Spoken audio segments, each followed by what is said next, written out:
Caste certificate बना DU और NTA की सबसे बड़ी समस्या। ऐसा मैंने क्यों बोला, उसके पीछे का रीजन मैं आप लोगों को बता देता हूं। क्योंकि जैसे ही आप लोगों का नोटिफिकेशन रिलीज हुआ तो डीयू ने कुछ अलग क्राइटेरिया मांगा कास्ट सर्टिफिकेट्स के लिए और एनटीए का कुछ अलग आया, जिसके बाद में स्टूडेंट्स के बीच में बहुत ज्यादा प्रॉब्लम आने लगी कि सर कौन सा हम लोग क्राइटेरिया को फुलफिल कर रहे हैं जिससे हमारी प्रॉब्लम का सोल्यूशन मिल जाए। क्योंकि अल्टीमेटली मेरा जो गोल है वो है डीयू के अंदर सीट लेना। तो इसी पे मैं बात करने वाला हूं और आप लोगों की जो ये प्रॉब्लम आ रही है उसी का सोल्यूशन देने के लिए आप लोगों के सामने आ चुका हूं। तो कहानी की शुरुआत कब से होती है सर? जब एनटीए ने अपना ऑफिशियल नोटिफिकेशन रिलीज किया और अपना जो बुलेटिन रिलीज किया तो उसके अंदर उन्होंने एक चीज बोल दी, वो ये थी कि अगर आप लोग ओबीसी से बिलोंग करते हो और साथ ही अगर आप लोग ईडब्ल्यूएस से बिलोंग करते हो तो आप लोग जो सर्टिफिकेट्स हैं वो 1 अप्रैल 2022 को या उसके बाद के बने हुए होने चाहिए। यह चीज आप लोगों के लिए बहुत इंपॉर्टेंट चीज उन्होंने बता दी कि आप लोगों के सर्टिफिकेट कब होने चाहिए, इसके होने चाहिए चाहे आप लोग ओबीसी से एनसीएल से बिलोंग करते हो या फिर आप लोग ईडब्ल्यूएस से करते हो। एससी एसटी के लिए उन्होंने कोई भी क्राइटेरिया नहीं रखा था।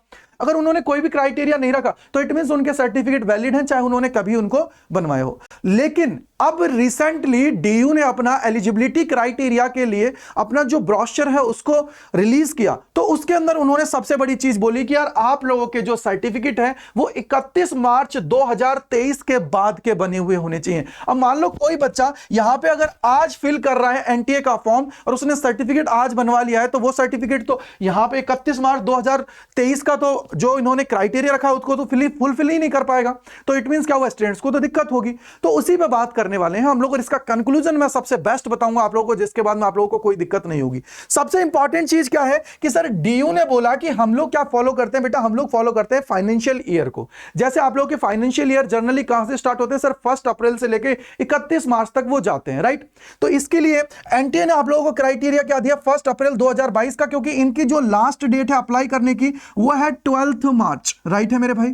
तो इसका मतलब अगर ये 12 मार्च है तो ये लोग किस में लाई कर रहे हैं सर? जो हमारा ये वाला जो करंट फाइनेंशियल ईयर है उसके अंदर लाई कर रहे हैं, तो इन्होंने 12 मार्च दे दिया। और डीयू जो कह रहा है क्योंकि इसकी जो एडमिशन प्रोसेस स्टार्ट होगी, इसका जो रजिस्ट्रेशन स्टार्ट होगा वो 31 मार्च के बाद होगा। अप्रैल के अंदर ही अपने फॉर्म्स को फिलअप कराएंगे। तो इट मींस क्या हुआ कि सर उन्होंने जो डेट दी है वो 31 मार्च 2023 इसलिए दिया क्योंकि ये करंट जो हमारा फाइनेंशियल ईयर है इसके बाद वाले फाइनेंशियल ईयर के अंदर वो आएंगे। तो इसलिए उन्होंने यहां पे बात की है कि आप लोगों का सर्टिफिकेट डीयू के अंदर इस पे होना चाहिए अगर आप लोग ओबीसी और ईडब्ल्यूएस से बिलोंग करते हो तो, राइट मेरे भाई।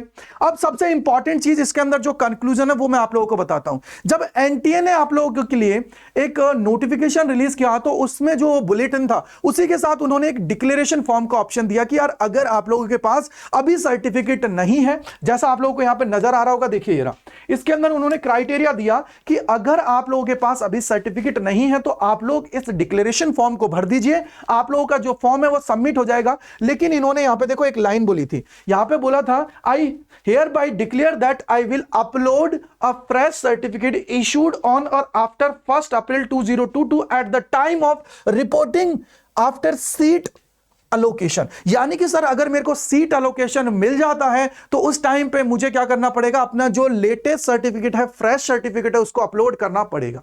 क्लियर बात है ये चीज? यानी कि हम लोग डिक्लेरेशन फॉर्म लगा के अपना फॉर्म है उसको सबमिट कर सकते हैं। तो मेरे भाई मैं आप लोगों को एक ही चीज बोलूंगा, अकॉर्डिंग टू मी जो मेरा कंक्लूजन है वो ये है कि जब आप लोगों के लिए एनटीए ने अगर ऑप्शन दे दिया है कि आप लोग डिक्लेरेशन जो फॉर्म है उसको फिल करके भी अपना फॉर्म है उसको सबमिट कर देते हो, कर सकते हो, तो इसको आप लोग सबमिट कर दीजिए डिक्लेरेशन फॉर्म के साथ। और डीयू को आप लोग टारगेट कर रहे हो, किसी भी यूनिवर्सिटी को टारगेट कर रहे हो, तो कोशिश करिए 31 मार्च 2023 के बाद का आप लोग सर्टिफिकेट बनवा लें, जिससे क्या होगा कि आप लोगों की सारी प्रॉब्लम्स का सलूशन भी हो जाएगा और आप लोग एग्जाम के लिए भी एलिजिबल हो जाओगे और जिस यूनिवर्सिटी को टारगेट कर रहे हो उसके लिए भी एलिजिबल हो जाओगे। और सबसे इंपॉर्टेंट चीज, आप लोग क्या बनवाओगे? सेंट्रल का आप लोग बनवाओगे। याद रखिएगा किसका बनाना है? सेंट्रल का आप लोगों को यह बनवाना है, दिमाग में अच्छे से रख लीजिए क्योंकि यह इंपॉर्टेंट थिंग है यार मेरे भाई, ये इंपॉर्टेंट थिंग है। क्योंकि देखिए डीयू की तरफ से क्राइटेरिया आप लोगों को बता दिया गया है, तो एनटीए में आप लोग क्या कर सकते हो? डिक्लेरेशन से भर सकते हो, कोई दिक्कत की बात नहीं, क्योंकि एज पर दी जो उन्होंने बुलेटिन रिलीज किया उसके अंदर उन्होंने डिक्लेरेशन दिया है,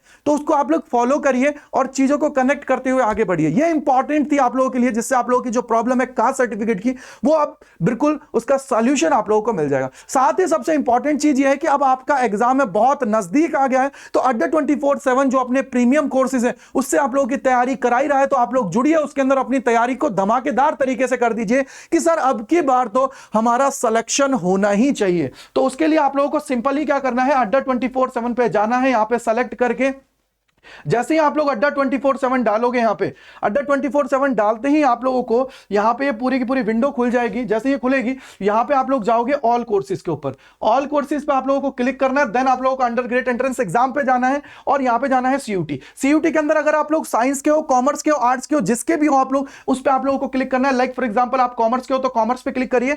यहां पे आप लोगों को लेटेस्ट बैच हमारे मिल जाते हैं। जैसे आप लोगों को दिया गया है एक महापैक। महापैक का मतलब यह है कि बेटा एक ऑप्शन है बुक के साथ, एक है बिना बुक के साथ।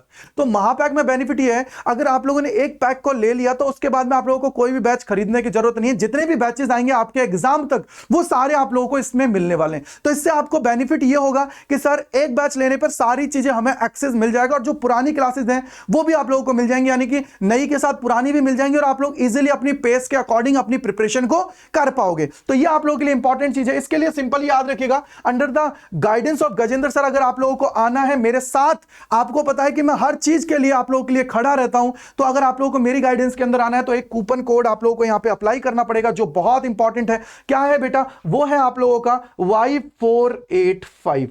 ये Y485 लगाइएगा और ये आप लोगों को बैच मिल जाएगा और आप लोग अपने सिलेक्शन की तरफ आगे बढ़ जाओगे। बशर्ते यही है, आप लोगों को कूपन कोड याद रखना है, वो है Y485। इसके बाद में आपको कोई दिक्कत नहीं होने वाली है। अच्छे से देख लीजिएगा जिससे क्या हो, आप लोगों के सारी प्रॉब्लम्स का सॉल्यूशन आप लोगों को मिल जाए। साइंस, आर्ट्स, कॉमर्स जिसके भी हो आप लोग इजीली आप लोग जा सकते हो। और कूपन कोड क्या है देखिए, Y485। जाइए अपनी तैयारी को आज से स्टार्ट कर दीजिए, क्योंकि ये 3 महीने अपने को जी जान से लग जाना है कि सर सिलेक्शन से कम हमें कुछ नहीं चाहिए। क्योंकि अब तो युद्ध का आगाज हो चुका है, रजिस्ट्रेशन फॉर्म पड़ गए हैं, तो इसका मतलब पेपर तो होना ही है।